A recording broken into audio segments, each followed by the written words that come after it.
الحمد لله رب العالمين والعاقبة للمتقين والصلاة والسلام على رسوله الكريم أما بعد فأعوذ بالله من الشيطان الرجيم بسم الله الرحمن الرحيم ولا تقولوا لمن يقتل في سبيل الله أموات بل أحياء ولكن لا تشعرون صدق اللہ العلی العظیم۔ درود پاک پڑھے اللہم صلی علی سیدنا شفیعنا حبیبنا مولانا محمد بارک وسلم صلو علیہ صلاۃ و سلام علیک یا رسول اللہ صلی اللہ تعالی علیہ وسلم۔ حضرات محترم، آپ دیکھیں کہ شہید بننا آسان بھی ہے اور شہید بننا بڑا مشکل بھی ہے۔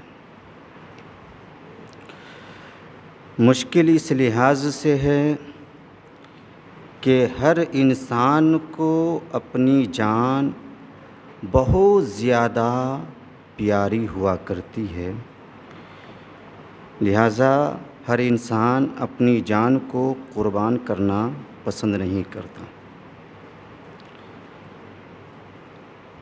اس لیے شہید ہونا مشکل ہے۔ آسان اس لیے ہے کہ تھوڑی دیر میں ہی بندہ درجہ شہادت کو حاصل کر لیتا ہے،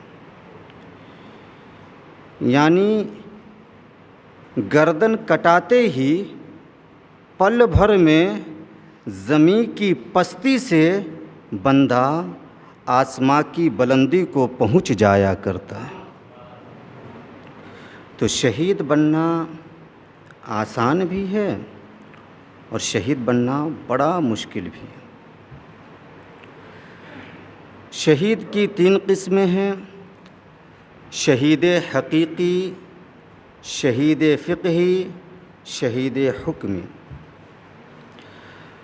مختصر میں تعریف یوں سمجھیں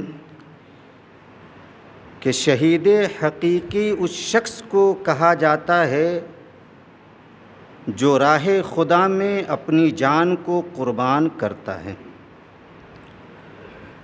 شہید فقہی اس شخص کو کہا جاتا ہے جو ظلماً قتل کیا جاتا ہے، اور شہید حکمی اس شخص کو کہا جاتا ہے کہ جو ظلماً تو قتل نہیں کیا جاتا مگر قیامت کے میدان میں وہ شہیدوں کے گروہ کے ساتھ اٹھایا جائے گا۔ سبحان اللہ۔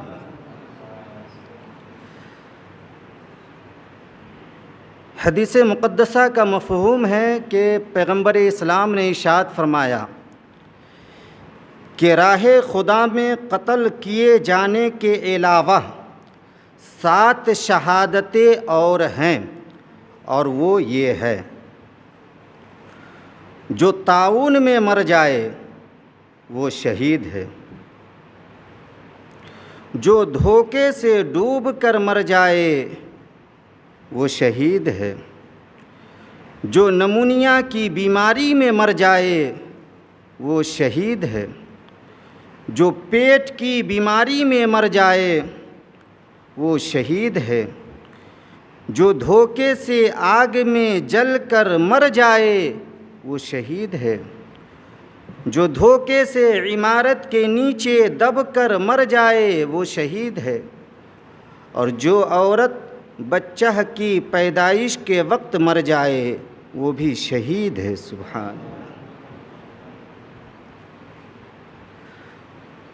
لیکن ان تمام قسموں میں سب سے افضل، سب سے بہتر، سب سے اعلیٰ، سب سے بالا شہید حقیقی ہے،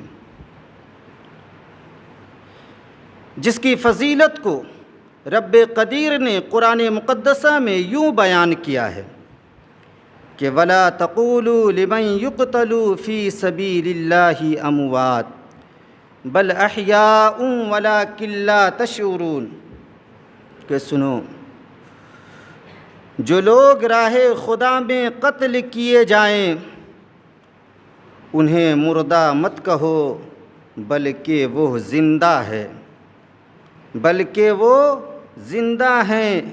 یہ اور بات ہے کہ تمہیں ان کی زندگی کی خبر نہیں ہے کہ وہ کیسے زندہ ہیں۔ دوسری جگہ قرآن مقدسہ کہتا ہے وَلَا تَحْسَبَنَّ الَّذِينَ قُتِلُوا فِي سَبِيلِ اللَّهِ أَمْوَاتًا بَلْ أَحْيَاءٌ عِندَ رَبِّهِمْ يُرْزَقُونَ، کہ سنو جو لوگ راہ خدا میں قتل کیے گئے انہیں مردہ کہنا تو بہت دور، انہیں مردہ گمان بھی مت کیا کرو، انہیں مردہ خیال بھی مت کیا کرو، بلکہ وہ اپنے رب کے پاس زندہ ہیں اور انہیں روزی بھی دی جاتی ہے۔ سبحان اللہ۔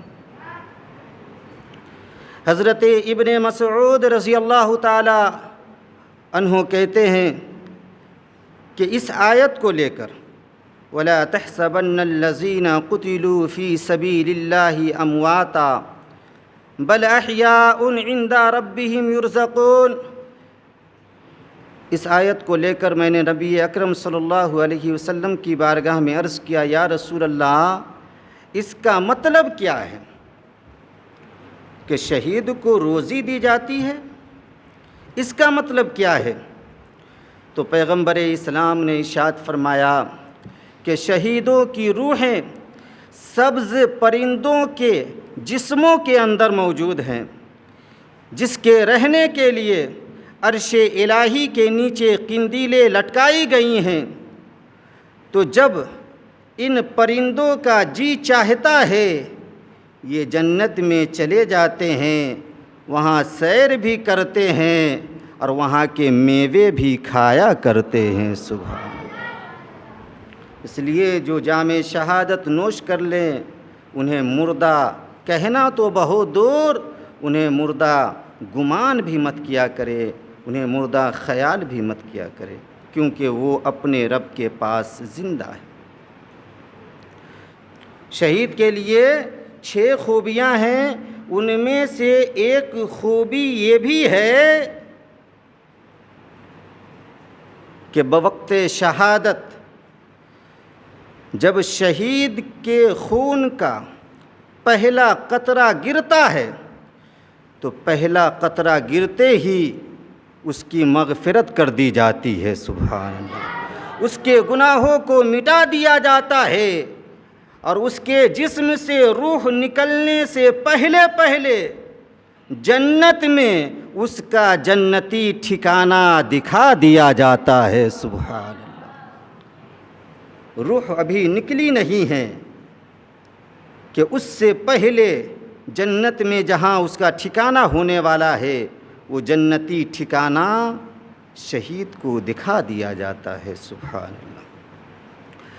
جو شہید حقیقی ہوتا ہے یا جو شہید فقہی ہوتا ہے اسے غسل نہیں دیا جاتا، اس کے کپڑے کو اتارا بھی نہیں جاتا ہے، بلکہ جو کپڑے میں یہ ہوتا ہے اسی خون آلودہ کپڑے میں ہی اسے دفن کیا جاتا ہے۔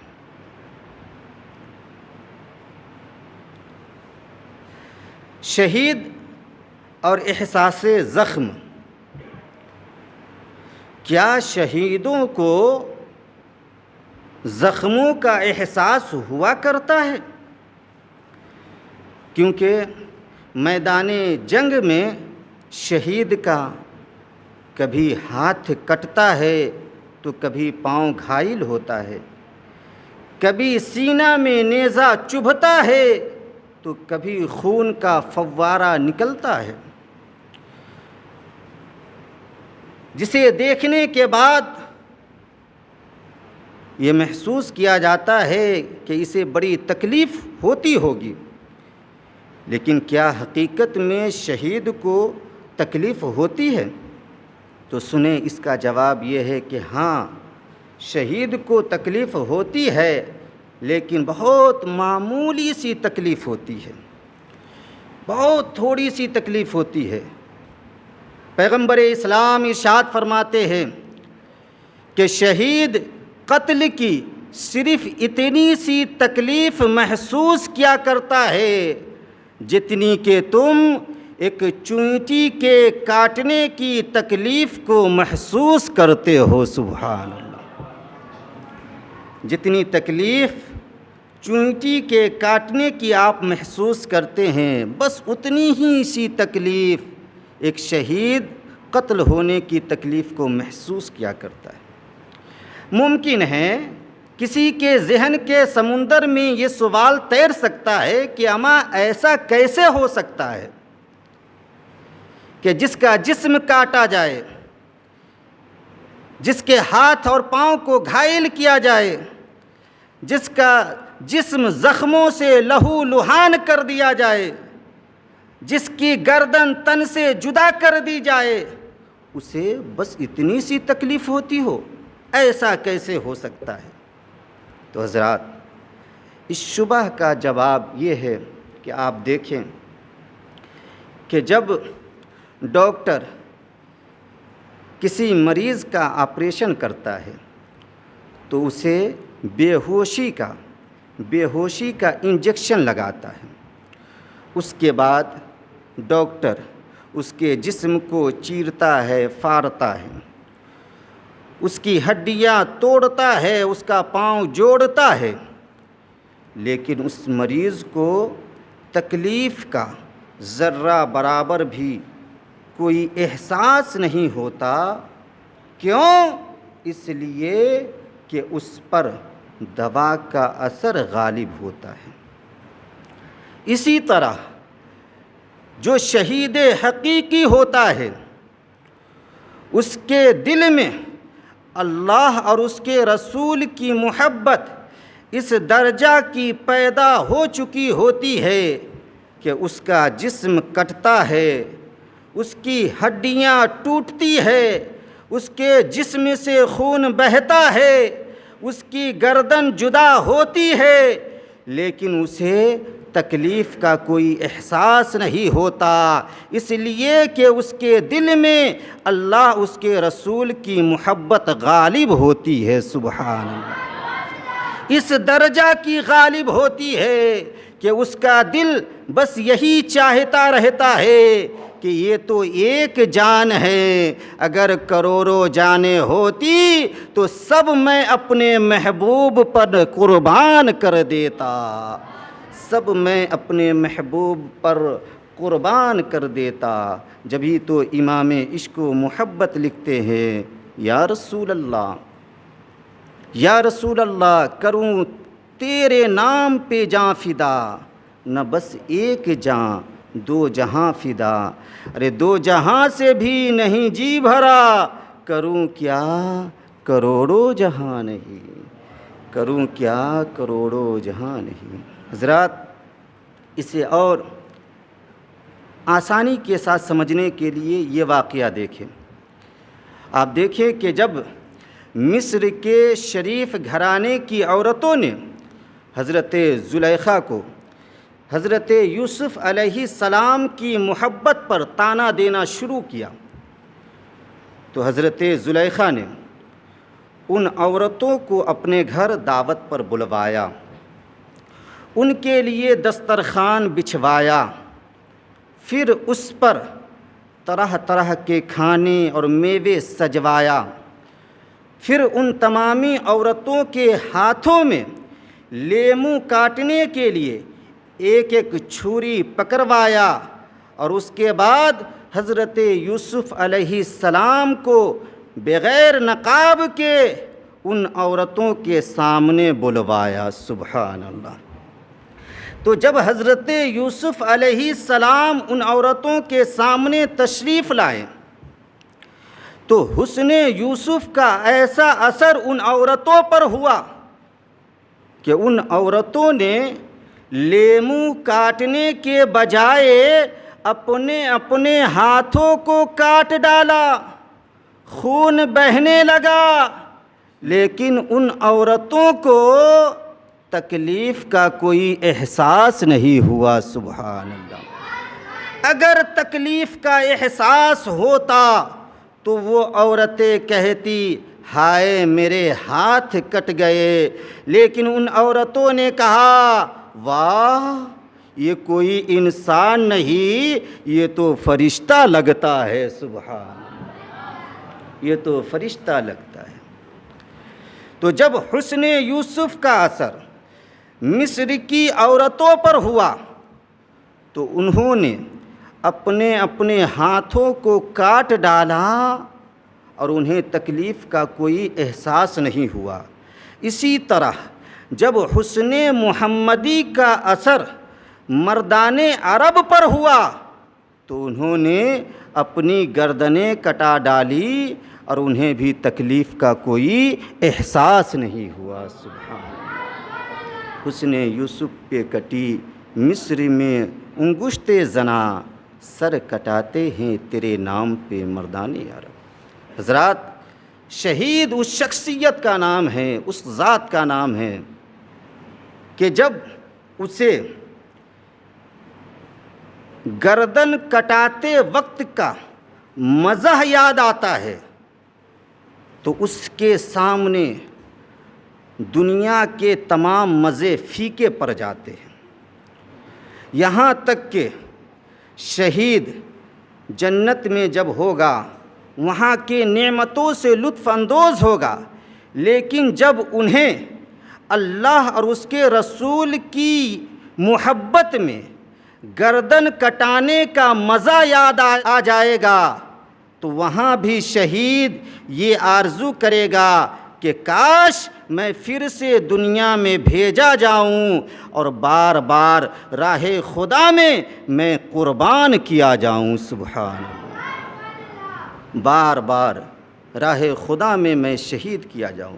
آقا علیہ الصلاۃ والتسلیم ارشاد فرماتے ہیں کہ جنت میں داخل ہونے کے بعد کوئی جنتی وہاں کے عیش و آرام کو دیکھنے کے بعد، وہاں کی راحتوں کو محسوس کرنے کے بعد دنیا میں آنا پسند نہیں کرے گا، لیکن صرف شہید ہوگا جو جنت میں بھی یہ آرزو کرے گا کہ کاش میں پھر سے دنیا میں بھیجا جاؤں، کاش میں دنیا میں پھر سے بھیجا جاؤں اور بار بار راہ خدا میں قربان کیا جاؤں۔ تو شہید بننا آسان بھی ہے، شہید بننا مشکل بھی ہے، لہٰذا ہم شہیدوں کو یاد کریں اور ان کی داستان کو پڑھ کر عبرت حاصل کرنے کی کوشش کریں۔ رب قدیر ہم سبھوں کو راہ مستقیم پر چل کر زندگی بسر کرنے کی توفیق عطا فرمائے۔ وآخر دعوانا ان الحمد للہ رب العالمین۔ السلام علیکم۔